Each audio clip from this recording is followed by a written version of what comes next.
जो 28 नरक हैं उनमें पापियों को कैसी यातनाएं दी जाती हैं, सावधान होकर सुनो। जो परस्त्री और परधन का हरण करने वाला है उसको तामिश्र नाम के नरक में डाल दिया जाता है, जहां की भूमि तांबे के समान तपी हुई होती है, और उस तप्त भूमि में पड़ने के बाद वह जीवात्मा तड़फड़ाने लगता है, भयंकर वेदना होती है, पर वो शरीर यातना के लिए ही मिला है, इसलिए मरता नहीं है। उस देह का नाम ही यातना देह है। बहुत कष्ट पाता है। जो पशु हत्या करके मांसाहार करता है वो कुंभीपाक नाम के नरक में गिरता है। अच्छा, लोग बड़े चालाक होते हैं, वो कहेंगे महाराज जी हम थोड़ी हिंसा करते हैं, हाँ खा तो लेते हैं मगर हम मारते नहीं है। अरे भैया, ये चतुराई भगवान के सामने चलेगी? अरे खा रहे हो तो आपके लिए तो मारा जा रहा है, वो कोई भी मार रहा है, काट रहा है। किसके लिए काटा जा रहा है? किसके निमित्त हो रहा है? जो खा रहा है उसी के लिए तो है। तो उसका अपराध, उसका दोष किसको लगेगा? खाने वाले को लगेगा।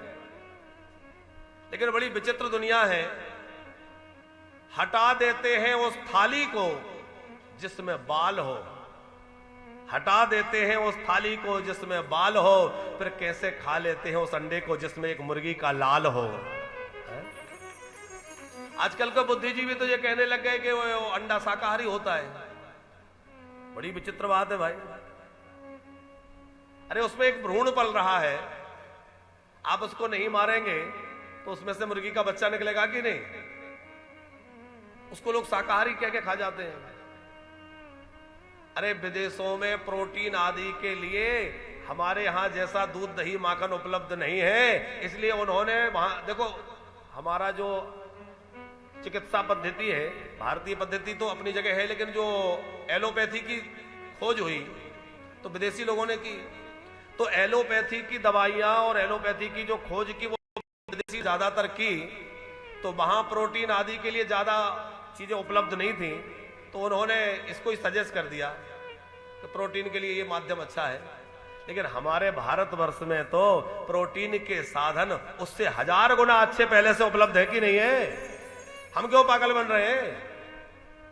अरे दूध दही छाछ माखन खाओ, इतने फल फ्रूट्स हैं, इतना सब है, ऊट पटांग खाएंगे और पेट को कब्रिस्तान बनाएंगे और फिर कहेंगे हम तो भजन कर रहे हैं। भजन सार्थक होगा? अरे क्या उस थाली को देखकर उस निरीह पशु की, उसकी वेदना, उसकी तड़प, उसकी चीख, उसका दर्द नजर नहीं आता? कितनी चीख इसमें मिली है, कितना दर्द उसका मिला है, कितना तड़पा होगा वो, कितना कष्ट भोगा होगा उसने। श्रीवास्तव जी कुछ दिन पहले अभी हमने एक वीडियो देखा था, किसी ने भेजा हमें, तो उसमें मुर्गी फार्म की सच्चाई बताई गई थी। अब महाराज श्री जी पधारे, माता जी पधारी, ये कहेंगे ये कहां की कथा सुनाने लग गए। तो वो मुर्गी फार्म की वीडियो हमने देखी, वो कोई 4-5 मिनट की वीडियो थी, पर आंख भर आई कि वो प्रक्रिया कितनी कठिन है कि जहां वो चूजों को लाया जाता है वहां से लेकर के कैसे उनको दवाएं इंजेक्शन देकर के जबरदस्ती बड़ा किया जाता है, क्योंकि इतना समय नहीं है मुर्गी पालन करने वालों के पास कि वो प्राकृतिक रूप से बड़े हो सकें, तो उनको इंजेक्शन देकर दवाइयां देकर जबरदस्ती बड़ा किया जा रहा है ताकि जल्दी बड़े हो जाएं और जल्दी इनको भेजा जाए। फिर जहां रहने की 100 की कैपेसिटी है वहां 200-500 घुसड़ दी, वो बेचारी एक दूसरे पे चढ़ रही हैं। कभी वो वीडियो आपको कहीं मिल जाए, सोशल साइट्स पे पड़ा होगा, आप देखिएगा। फिर उनको कैसे रखा जाता है, वो कितनी पीड़ा में, कितने कष्ट में वहां रहते हैं। उनको इतने टेम्परेचर में, ऐसी भारी गर्मी, भीषण गर्मी में बाहर गर्मियों में छोड़ दिया जाता है, वहां कोई साधन नहीं है उनको ऐसा। फिर एक जगह से दूसरी जगह ले जाते समय उनके साथ क्या बर्बरता होती है, कितनी बुरी तरह से उनको लटका करके, एक पैर बांध करके उल्टा लटका के बेचारों को ले जाया जाता है, जिससे कई बार उनकी मृत्यु हो जाती है, उनकी आंखों में रक्त आ उतर आता है। इतने भारी कष्ट में उनको ले जाकर के वहां कसाईयों के यहां दे दिया जाता है, पर कई दिनों तक वहां वो बेचारे पड़े रहते हैं। यदि मर गए तो जल्दी उनको लगा दिया, जिद जीवित है तो जो भी उनकी वो, और कितनी वेदना है। और फिर उनको ला करके किसी के भोजन में रखा जाए, आप विचार करिए वो भोजन है, उसको भोजन कहेंगे हम? कितनी उसमें वेदना, उसका कष्ट मिला हुआ है, और उसको खाकर के व्यक्ति कह रहा है कि हम बहुत श्रेष्ठ व्यक्ति हैं।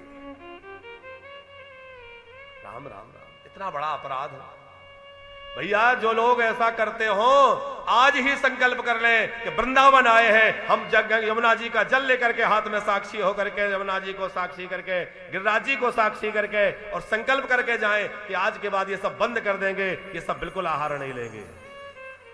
और जो लोग टेलीविजन पर, साधना चैनल पर इस समय सुन रहे हैं, भैया व्यासपीठ के प्रति कोई भी आपकी श्रद्धा है, हाथ जोड़ के हम प्रार्थना करते हैं कि बंद कर दो ये सब। भगवान कभी नहीं आपसे रीझेंगे, आप चाहे जितना भजन कर लेना, क्योंकि भगवान विश्वात्मा है। आप इतने जीवों को कष्ट दे रहे हैं, सता रहे हैं, आपके कारण उन निरीह पशुओं के साथ, जीवों के, पक्षियों के साथ कितनी बर्बरता हो रही है, और आप अपने आप को धर्मात्मा कह रहे हैं, आप अपने आप को भक्त कह रहे हैं, और वह ऊट पटांग खाना खा करके और जाने क्या क्या खा करके आप समाज में अपने आप को श्रेष्ठ बता रहे हैं। कभी भगवान आपको क्षमा नहीं करेंगे। अरे खाने के लिए कोई कमी हो तो बात अलग है, हमारे पास किस बात की कमी है, पर फिर भी निरीह पशुओं को मारकर खा जाना बहुत बड़ा अपराध है।